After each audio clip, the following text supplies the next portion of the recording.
Ladies and gentlemen, welcome to the cheapest new car you can buy in the US today. That title belongs to the 2015 Nissan Versa S sedan with a 5-speed manual transmission. Now, Nissan has always been quite proud of the fact that this is the least expensive new car you can buy in the States. The title has previously been held to Hyundai in their accent, but Hyundai's been trying to move their vehicles up market in the recent years, so now the Versa has held that title for a few years. Now, the Versa, at least this 2015 model, this generation is the second generation. It's been in the States since 2012, and Nissan actually just updated the car for 2015 with some new styling elements, new packaging here and there. Now, this vehicle still comes in 4 trims. There's the base S model that I'm showing you, an S Plus trim that gives you cruise control, a rear spoiler, and a CVT transmission.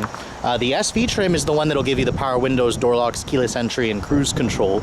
And then, of course, the luxury-oriented SL, which doesn't give you leather, but it gives you push to start, backup camera, stuff like that. Now, the Versa name still comes in the 2 body styles. I've shown you guys the Versa Note hatchback. That's a separate review because the car is completely different. And in terms of the subcompact class, it competes with the Ford Fiesta sedan, the Kia Rio and Hyundai Accent sedan, Chevrolet Sonic, Toyota Yaris. And the Versa Note, or the Versa sedan, has always been slightly on the bigger end. It's the reason why this car sells so well. The interior is quite roomy. You can see at the front, it's got an updated styling element here. Newer, bigger headlight design, new grille design, slightly updated or tweaked wheels on different trims. You can see it kind of has more of a baby Altima Sentra look to it.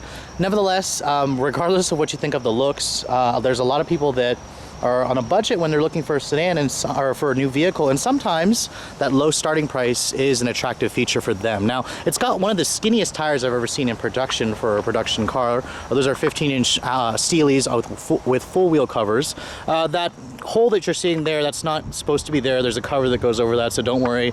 This $12,000 price tag still gives you a fully covered vehicle that doesn't have too many gaps here and there on the body. So with a $12,000 starting price, don't expect too much in terms of the interior. In fact, Nissan actually went ahead and decontented the S models even worse than the SV and SL models. You're looking at the seats, they look like they're pulled off of a vehicle from the 80s, right down to the fact that there's no adjustable headrest. All the other SV and up trims will give you an adjustable headrest with a much better seat fabric design versus this S model. You can see in terms of the rest of the interior, it's just a plain black in here. There's nothing else really special about the car, even down to the cheap feeling carpets and all the cheap feeling trim. Now, stepping inside the vehicle, it's pretty easy to get in. You know, if you guys are used to any other subcompact, it's an easy car to get in. Now, here's the key for the vehicle. The 80s called and they want their key back, Nissan, but nevertheless, don't expect to find even keyless entry. You have to go for the SV model if you want keyless entry. So you have to stick the key in the ignition here, which doesn't have a lighted function. So in the dark, you'll be looking for or using your phone to light up the way where the key is. It has the old Nissan chime here. And then, of course, mine has the 5-speed manual. If you guys want the 4-speed automatic, it's going to cost you about $1,500 more. Now, thankfully, this is 2015, so you still get power steering and you at least get a tachometer. Usually back then, cars that were this cheap didn't give you those features, so Nissan still gives it to you. Now, shutting the door, it's been a while since I've reviewed a vehicle that had hand crank windows, but some of you may actually prefer that. I guess it's less stuff that is gonna break. So you've got hand crank windows, you don't have power door locks, so if you wanna unlock the door, you have to go here and manually unlock it and lock it. At least you do get air conditioning. That's standard equipment on the even this cheapest Versa sedan. So usually in the past you had to pay extra for air conditioning, but at least Nissan gives it to you. You have a cable actuated recirc line right here, as opposed to most cars going the electronic route. Now, in terms of the interior materials, this is a very cheap car. In fact, the interior in here smells like plastic. It smells like cheap plastic, unfortunately. Thankfully, at least the materials, they fit well. They're all hard touch plastic. Don't expect anything nicer. You can even see the molding, flash molding cover for the airbag here. It's a little bit of an older design element there. Most cars are going with the flush system. This is the standard stereo head unit. It just has AM, FM, CD, auxiliary, no USB. There's no USB port in here. Surprisingly, you do get Bluetooth streaming audio, or I'm sorry, just Bluetooth hands-free, no Bluetooth streaming audio, and you get steering wheel audio controls here. So it's nice that Nissan did include that. That was kind of unexpected. Bluetooth is standard on every Versa for 2015. Looking at the door panel materials, They are hard plastic everywhere. It's this plastic, fantastic interior. Even right here where you'd expect it to be fabric, it's hard touch plastic. Everything about the interior just looks, feels, and smells cheap. So you guys are gonna be constantly reminded that you bought the cheapest car in America by choosing this trim level. The gauges, they are simple, easy to read. The steering wheel actually doesn't look half bad. And then of course the stereo, you only have 2 speakers in the front. The back doesn't actually have any speakers. If you guys go for the S Plus, it'll give you speakers in the back. Looking at the glove compartment, it cheaply, very cheaply falls, but it's huge. So you do have some nice storage solution right there, and you can see the cover for that front is actually in here. So I didn't lie to you. That car will have a cover there, so there's no hole in the front when you buy this thing. Cup holders down here. The 5-speed manual is one of the longest, rubberiest shifters I've ever had the displeasure of shifting, but I'll get into the driving dynamics when we get on the road in a moment. You have a traditional handbrake here. There's no armrest. There is a power outlet here with some more cup holders. I mean, overall, the interior, some positives about it. It feels roomy.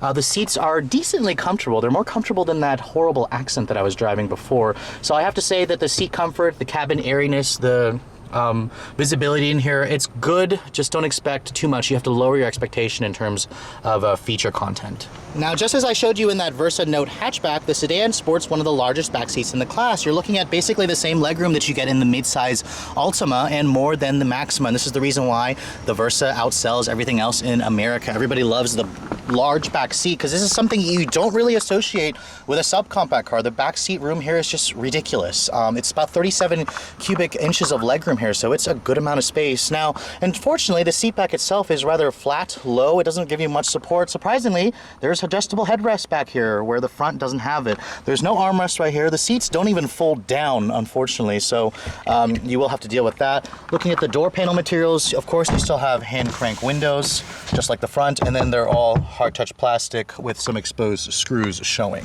Now, unfortunately, another reminder that you bought a cheap car is the fact that there's no inside trunk release or electronic trunk release. To open the trunk, you have to actually take the key and put it in the lock, and this is how you open the trunk. It's the only way to open the trunk, so another reason why, or a lot of areas where, you know, people just don't have to deal with that anymore. Now, looking at this trunk, it's a pretty big opening. You have traditional hinges that will crush your cargo, but you're looking at just under 15 cubic feet of space. So this is as much as a lot of mid-size sedans. Again, the seats don't fold down in the back, but overall, the trunk is a pretty practical aspect of the Versa sedan.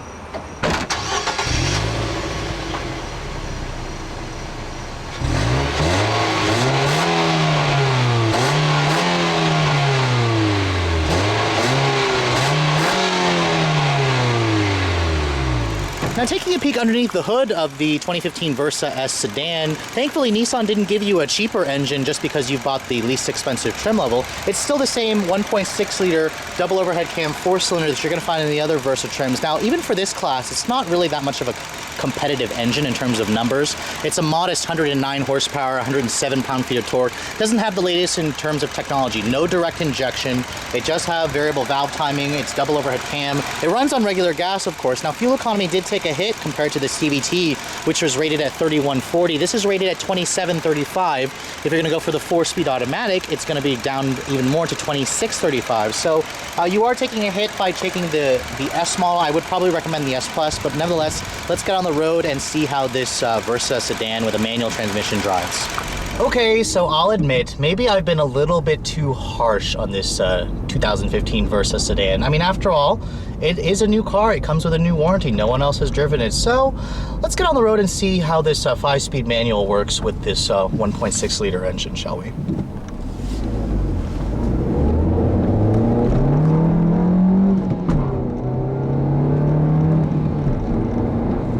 Now, despite having such modest numbers on paper, the Versa sedan is actually, dare I say it, quite peppy.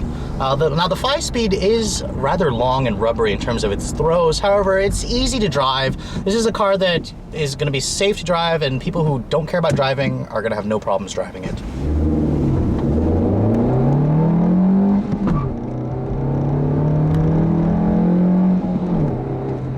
Now, despite being so inexpensive, you still have modern safety features like ABS, vehicle stability control, traction control, and I actually got the traction control to engage there. This car surprisingly will chirp into second, so I was quite pleased with that. I mean, the car doesn't really weigh much, let's be honest. It doesn't have any sound deadening materials, it doesn't have any features. It's about a 2,500 pound curb weight, which is not the lightest car in the class. That title belongs to the Mazda 2. However, the Versa sedan, when you get it out on the road, it drives like the other Versas. It's a very comfortable car. The seats, surprisingly, are rather comfortable, at least for me. You guys really need to try it out. But the visibility in here is good. The driving position is good. The 5-speed manual, when you put it into its higher gears, the engine kind of quiets down, and the car feels like a bigger car. It just doesn't feel like an expensive car, which some people will associate, the feeling of heft as kind of like a luxury, or the feeling of like you're driving a more expensive car. But the Versa certainly feels pretty tinny. The steering doesn't really offer much in terms of feedback. However, the precision is there. The car changes directions. However, the soft suspension really does make you feel kind of floaty.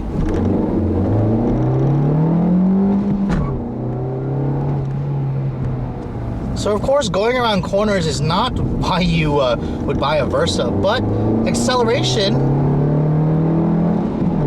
it's rather peppy. I would probably expect a 0 to 60 time of around just under 9 seconds, it makes it feel faster than the CVT Versa Note that I drove with the same engine. So I'm pleased to say that the 5-speed, despite its long, rubbery throws that I can't stand shifting the gears, it is the better choice for an enthusiast. And honestly, if I was gonna go for this car, the cheapest version, I would save the $1,500 on that 4-speed automatic and just pick the 5-speed manual. Anyways, coming up to the conclusion of this review, I know, right? There's not really any features for me to talk about in this thing. I have to say, a lot of you are probably wondering, at just under $12,000, should I buy this car or should I just buy a used car?